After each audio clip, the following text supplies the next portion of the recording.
Plus de 10 ans que je fais de l'entrepreneuriat en Afrique. J'ai lancé et géré des business dans 6 pays de l'Afrique francophone. J'ai frôlé 3 faillites. J'ai eu des associations qui ont mal tourné. J'ai pivoté sur certains business de force, pas par choix. J'ai perdu énormément d'argent. J'ai frôlé le burn-out à plusieurs reprises. Et oui, il y a eu quelques succès quand même. J'ai vendu pour plus d'1 milliard de francs CFA. Mais je manque toujours d'argent. Et en 10 ans, on apprend beaucoup. C'est plus que le temps d'un doctorat universitaire, donc on apprend vraiment. Et aujourd'hui, ce que je vais faire, c'est ne pas vous vendre du rêve. C'est vous donner 10 ans de leçons, 10 ans de vraies leçons. Celles que j'aurais voulu qu'on me donne avant que je ne commence. Donc, on y va. Laissez-moi vous raconter comment tout ça a commencé. On est au Maroc, je viens de finir ma licence et mon projet de fin d'études, honnêtement, il avait du potentiel. Le besoin était réel, mes professeurs l'avaient validé et dans ma tête, j'avais déjà la conviction que ce projet pouvait devenir une vraie entreprise. Donc, ce que j'ai fait, j'ai décidé de transformer ça en business. Et pour ne pas y aller seul, je me suis associé avec 2 camarades de classe, des gens que je connaissais, avec qui j'avais travaillé pendant mes études, avec qui j'avais des discussions qui tenaient la route. On se comprenait, on partageait la même vision et on était alignés. Du moins, c'est ce qu'on croyait. 2 ans après, on travaillait tous les jours là-dessus. 2 ans de réunions, 2 ans de discussion, d'amélioration, de présentation. Et on n'avait toujours pas lancé. Pas un seul client, pas un seul franc de chiffre d'affaires, rien du tout. Et là, vous vous dites peut-être, mais qu'est-ce qui s'est passé? Comment on peut passer 2 ans sur un projet sans le lancer? Je vais vous dire exactement ce qui s'est passé. Je vais vous dire pourquoi c'est plus courant que vous ne le pensez. Première leçon, ne vous associez pas avec des gens qui vous ressemblent trop.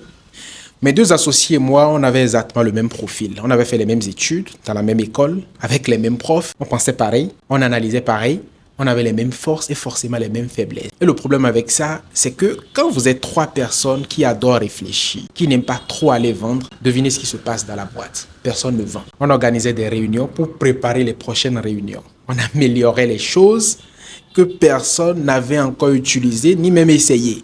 On était trop occupés sans avancer d'un centimètre vers un client. Une association, ce n'est pas une amitié qu'on officialise avec un tampon. C'est un mariage opérationnel. Et comme dans un mariage, vous avez besoin de quelqu'un qui couvre ce que vous ne couvrez pas. Si vous êtes fort, par exemple, en stratégie, associez-vous avec quelqu'un qui est fort en exécution. Si vous êtes fort en vision, trouvez quelqu'un qui est fort en vente. Si vous êtes fort, par exemple, en technique, trouvez quelqu'un qui est fort en développement d'affaires. La complémentarité, ça doit être le maître mot, pas la ressemblance. Parce que la ressemblance est confortable, mais la complémentarité, c'est ce qui fait vraiment avancer.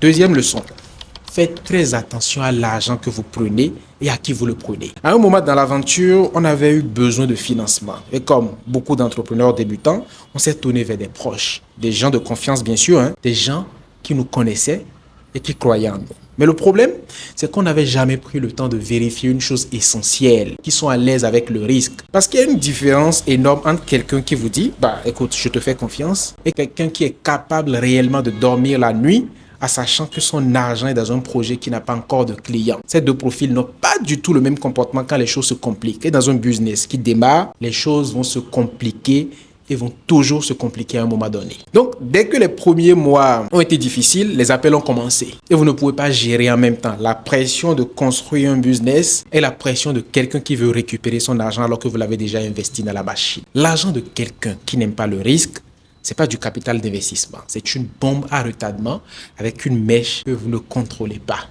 Troisième leçon, et celle-là est vraiment importante, définissez la nature de l'argent avant de le prendre. On n'avait jamais eu cette conversation clairement. Eux pensaient que c'était un prêt avec un remboursement garanti à une date précise. Moi, je pensais que c'était une prise de participation, que le risque était partagé, que si ça ne marchait pas, on perdait ensemble. 2 compréhensions complètement différentes du même accord, et pas un seul document signé pour trancher. Avant de prendre l'argent de quelqu'un pour votre business, vous vous asseyez, vous prenez le temps d'avoir cette conversation confortable et vous écrivez noir sur blanc, est-ce que c'est un prêt avec un échéancier de remboursement ou est-ce que c'est une prise de participation avec un risque assumé des 2 côtés? Vous signez, vous faites signer, vous gardez ces documents précieusement parce que le jour où ça va se compliquer, ça se compliquera, c'est ce document qui protégera la relation autant que l'argent. 4e leçon, 2 ans pour lancer, c'est trop.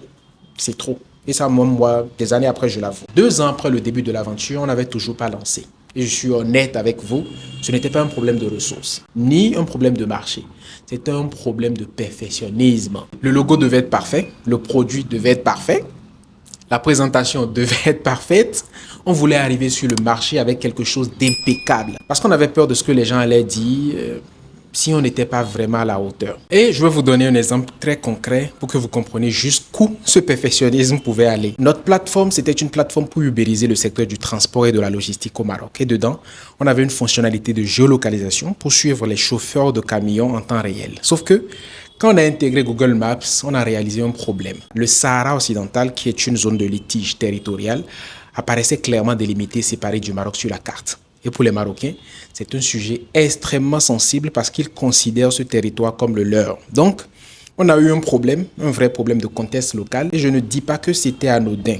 Mais la solution rationnelle, la solution d'un entrepreneur qui a 0 client et qui essaie de lancer, c'était simple. Retirer la fonctionnalité de géolocalisation purement et simplement. On n'avait pas encore un seul chauffeur sur la plateforme. Les contacts des chauffeurs n'étaient même pas encore là.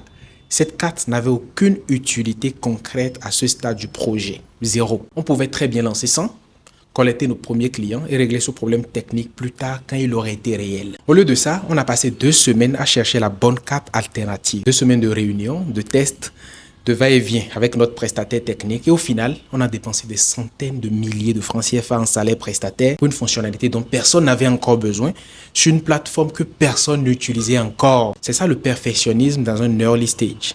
Ce n'est pas toujours irrationnel au premier regard. Parfois, ça ressemble à de la rigueur. Parfois, ça ressemble à de la responsabilité. Mais au fond, c'est la même chose. Vous dépensez du temps et de l'argent pour résoudre des problèmes que vos clients n'ont pas encore posés. Ce que personne ne nous avait dit à l'époque, c'est que votre premier produit sera mauvais. Peu importe combien de temps vous passez à le peaufiner, il sera mauvais. Pas parce que vous êtes mauvais, mais parce que ce sont vos premiers clients qui vont vous dire ce qui ne va pas. Et cette information-là, vous ne pouvez pas l'avoir sans être sur le terrain. La vraie question que vous devez vous poser, ce n'est pas est-ce que mon produit est parfait? Non, non, non, non, non. Ça, c'est pas une question qu'il faut même se poser. La vraie question, c'est est-ce qu'il est suffisant pour trouver mes 10 premiers clients qui vont payer pour construire la version améliorée? Lancer, écouter, corriger et relancer. C'est ça le vrai processus. 2 ans de retard, c'est 2 ans de revenus que vous n'avez pas générés. C'est 2 ans d'apprentissage terrain que vous n'avez pas eu. Et c'est 2 ans pendant lesquels quelqu'un d'autre a peut-être lancé ce que vous remettiez à demain. Donc, après le Maroc, je suis rentré au Bénin et je vais être honnête avec vous, je ne rentrais pas en me disant que j'avais échoué. Je rentrais avec des leçons chèrement payées, mais des leçons quand même. Et j'avais encore cette énergie de l'entrepreneur qui veut prouver quelque chose. Cette conviction que cette fois-ci, ça allait être différent parce que j'avais déjà appris. Donc, j'ai lancé une entreprise de logistique puisque c'était la formation que j'avais eue. Et les premières semaines se passaient bien. Enfin, bien dans le sens où on était occupé. On construisait, on planifiait, on avançait sur la mise en place. Et puis un soir, je me suis assis avec mes chiffres, j'ai fait les calculs. Et quand je parle de m'asseoir avec les chiffres, c'était vraiment m'asseoir en fait, pas juste les regarder en passant. Et ce que j'ai vu m'a mis très mal à l'aise. Si je continuais dans cette direction sans rien changer, j'allais avoir du cash pour maximum 1 mois. Au trop 1 mois, parce que le mois qui allait suivre, je n'allais pas pouvoir payer les salaires. Et là, vous vous retrouvez dans un moment très particulier en tant qu'entrepreneur, parce que vous avez 2 options devant vous. La première option, c'est de continuer, de vous dire que ça va se retourner, que les clients vont arriver et que le marché va répondre, qu'il faut juste tenir encore un peu. Et beaucoup d'entrepreneurs choisissent cette option. Et d'ailleurs, beaucoup d'entre eux coulent à cause de cette option. La deuxième option, c'est d'accepter la réalité telle qu'elle est et de prendre une décision difficile immédiatement. Moi, j'ai choisi la deuxième option et en 2 semaines, j'ai pivoté. La leçon à tirer de ce moment précis, c'est que le cash est roi. Pas la vision, mais le cash. J'ai recentré l'activité sur ce qui allait me rapporter de l'argent immédiatement. J'ai carrément lancé une activité d'e-commerce.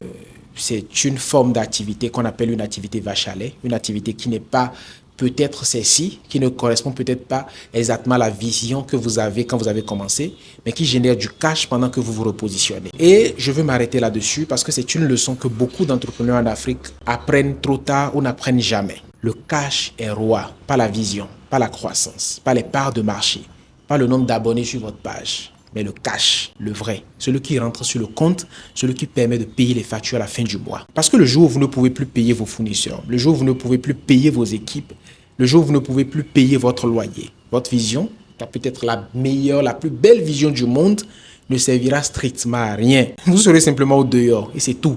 J'ai vu des entrepreneurs avec des idées brillantes couler simplement parce qu'ils ont géré leur trésorerie comme si le cash allait toujours rentrer. J'en fais partie d'ailleurs. Et c'est pour ça que je vous parle aujourd'hui avec autant de conviction. Sachez à tout moment combien il vous reste. Sachez exactement dans combien de temps vous êtes à zéro si rien ne change.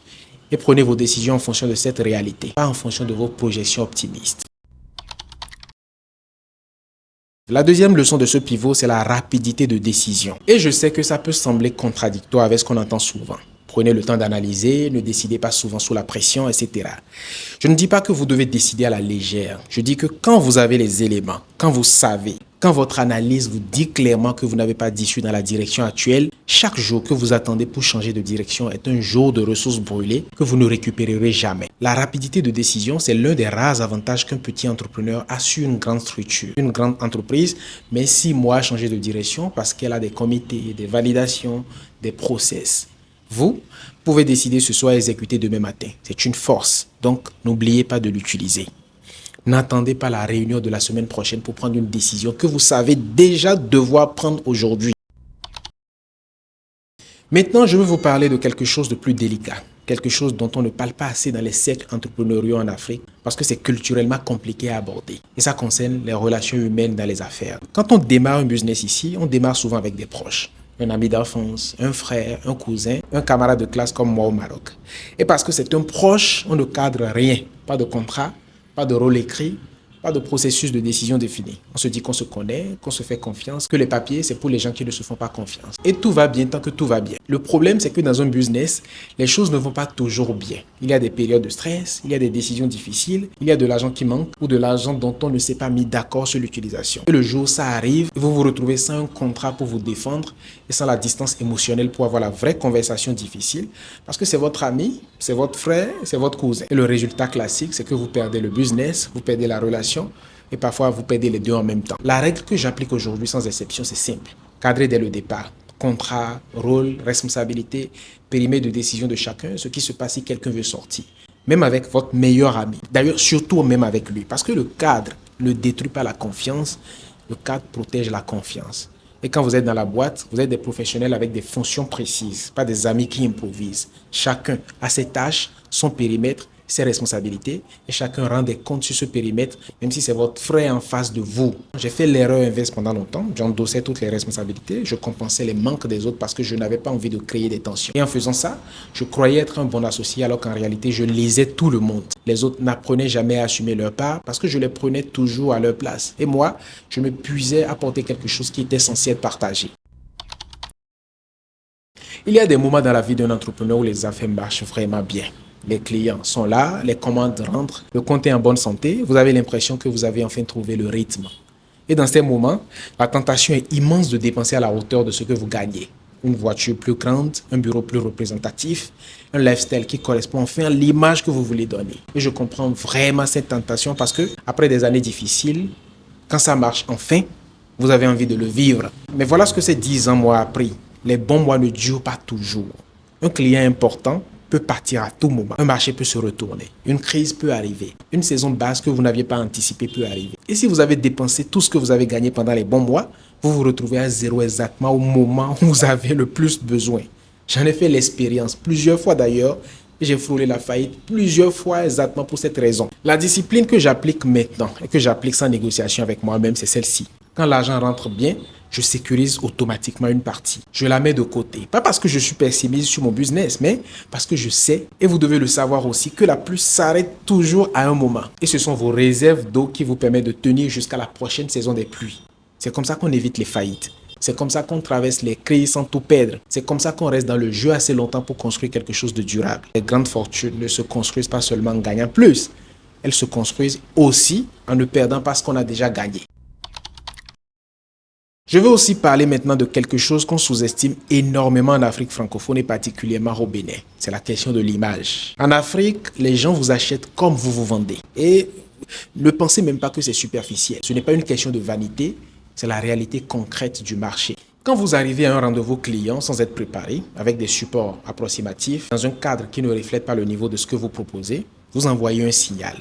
Et ce signal dit une chose très précise: je ne me valorise pas moi-même. Et si vous ne vous valorisez pas vous-même, pourquoi un client vous paierait-il au juste prix? Votre présentation, la qualité de vos supports de vente, la façon dont vous communiquez, la façon dont vous tenez vos engagements, même les plus petits, la façon dont vous vous habillez pour un rendez-vous. Même si vous pensez que ce n'est pas important, tout ça parle avant que vous n'ouvrez la bouche. Et tout ça construit ou détruit la confiance que le client va avoir envers vous. Investissez dans votre image. Pas pour faire semblant d'être ce que vous n'êtes pas, non. Mais pour signaler clairement le niveau auquel vous opérez. Parce que les gens ne peuvent pas voir l'intérieur de votre tête. Ils voient ce que vous leur montrez. Alors donnez-leur les bons signaux. Maintenant, je vais vous dire quelque chose qui risque de bousculer certaines idées que vous avez peut-être. Quand j'ai commencé, j'avais cette conviction que si je ciblais les gens aisés, les entrepreneurs établis, les cadres supérieurs, les chefs d'entreprise, ça serait plus facile pour moi. Ils ont l'argent, ils comprennent la valeur des choses, ils ne vont pas négocier sur chaque ligne de facture. La réalité que j'ai découverte sur le terrain, c'est beaucoup plus complexe que ça. Beaucoup de personnes aisées, oui, et peut-être ils vont se reconnaître au travers de cette vidéo, beaucoup de personnes aisées sur ce continent, et je pèse mes mots, se comportent comme des personnes pauvres en matière d'argent. Elles négocient tout. Pas parce qu'elles n'ont pas l'argent, parce que c'est une culture en fait. C'est une façon de fonctionner. C'est un rapport à la dépense qu'ils ont profondément ancré. Elles veulent le prix le plus bas même pour un service premium. Elles testent vos limites pour voir jusqu'où vous allez descendre. Et elles peuvent être pour beaucoup d'entre elles de très mauvais payeurs même. Ce n'est pas un jugement, c'est une observation que tout entrepreneur qui a travaillé sérieusement sur ce marché finit par faire. Et la conséquence pratique pour vous, c'est que vous devez absolument construire des mécanismes de protection dès le départ. Un acompte. Par exemple, avant le démarrage de toute prestation, des conditions de paiement écrites et signées, un processus de relance défini et assumé et la capacité réelle, pas juste théorique, de stopper votre service si les engagements ne sont pas tenus. Parce que si vous ne mettez pas en place ces mécanismes, voici ce qui va se passer. Vous allez livrer, vous allez bien livrer même, vous allez même surdélivrer et vous n'allez pas être payé. Ou vous allez être payé en partie. Ou vous allez être payé avec 6 mois de retard après 10 relances. Et dans ces cas, vous perdez de l'argent. Et souvent, vous perdez aussi la relation parce que vous n'avez pas les outils pour gérer ça avec professionnalisme dès le début. Protégez votre argent, c'est important. Quelle que soit la taille et la réputation du client qui est en face de vous. On entend beaucoup parler en ce moment des fonds pour les entrepreneurs africains, des programmes gouvernementaux, des mécanismes d'accompagnement, du PAEB par exemple, j'en ai parlé à maintes reprises sur ma chaîne TikTok. On entend aussi parler des financements de la fondation de Tony Elumelu. Et je ne dis pas que tout ça c'est faux ou inutile. Certains de ces programmes sont réels et certains entrepreneurs en ont bénéficié concrètement. Mais voilà la réalité du terrain telle que je l'ai vécue et telle que je la vois autour de moi. Ces mécanismes sont rares, ils sont extrêmement concurrentiels. Les délais entre le moment où vous postulez et le moment où vous touchez quelque chose peuvent être de 6 mois, 1 an, parfois plus, et les conditions d'éligibilité éliminent beaucoup de projets qui en auront pourtant besoin. J'ai connu des entrepreneurs qui ont construit tout leur plan de financement autour d'une subvention qu'ils n'avaient pas encore et qui ont fermé en attendant de l'obtenir. Ma position aujourd'hui est claire et elle ne changera pas. Construisez votre business comme si ces mécanismes n'existaient pas. Trouvez le moyen de faire avec ce que vous avez.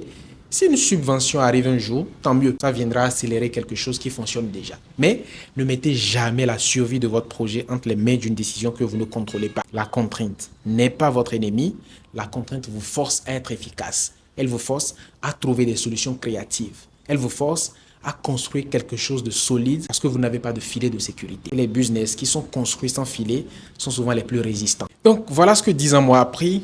Pas tout, parce que tout ne rentrerait pas dans une seule vidéo, mais les leçons les plus importantes, celles que j'aurais voulu qu'on me donne avant de commencer, celles qui m'ont coûté le plus cher à apprendre. Et je vous dis ça, non pas pour vous décourager, je vous dis ça parce que l'entrepreneuriat en Afrique est possible. J'en suis la preuve. J'ai eu des hauts, j'ai eu des bas, et ça ne m'a jamais empêché, ça ne m'empêchera jamais d'aller au bout de mon rêve et de ma vision.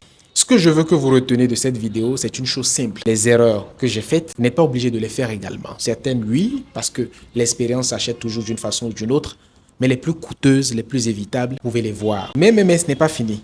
Cette vidéo aura une partie 2 parce que j'ai encore beaucoup de choses à dire sur les équipes, sur le pricing, sur la digitalisation, sur comment scaler un business dans nos marchés parce que vraiment, les faillites dont je vous ai parlé, c'était un problème de scaling et j'ai tiré énormément de leçons de ça qui peut vous servir. Donc, ce que vous allez faire là tout de suite après la vidéo, likez, abonnez-vous, dites-moi en commentaire ce que vous vivez dans votre propre parcours et je vais construire la partie 2 à partir de vous. Et si vous voulez entrer en discussion avec moi, rendez-vous sur clientbooster.net et à très vite les amis.